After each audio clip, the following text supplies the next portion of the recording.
This goes over putting the outer arm onto the inner arm. As you can see, there's actually only two pieces for this, even though it kind of has a foot pad, and that is why we have the two different shapes here. So I like to start by lining up my marks on the back of here. Lay them right sides together. We'll look underneath and find this mark. Lines up with this top one. So let's put a pin right here. I skip down to my next marking. And line those two up as well.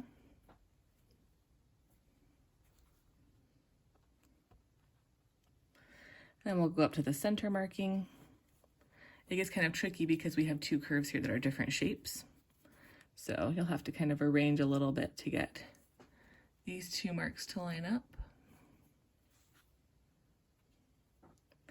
Then we'll just continue around. One important note to make on these arms is that you are going to leave an opening for turning and stuffing.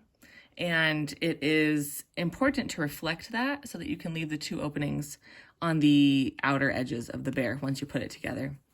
So I have a suggested turning and marking opening on the pattern. You're welcome to kind of move it as you see fit, make it bigger or smaller, however it works best for you. So this goes back up to this top corner with the opposing openings. So we'll do that here. We'll do that here. I like to mark my places to leave open with a double pin so I know not to sew over it. So I'll just do a double marking here on this straight part, roughly where it's marked on the pattern. So that's kind of my first. And then go down a couple of inches and I'll put another double pin section just to remind myself not to stitch through that. So that's the part I'll leave open. On the other leg, I put it on the other side.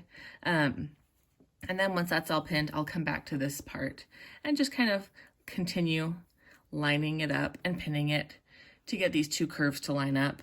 They're the same length, but they're different shapes. So you do need to be a little careful, take it kind of slow here. Feel free to add as many or as few pins as you would like.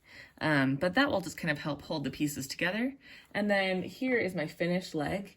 Well, it's not stuffed, but it's sewn together and turned right ways out. So as you can see, this back piece kind of comes down and folds under, which gives you a bit of a paw pad without having to sew one of those tight circles to get that effect.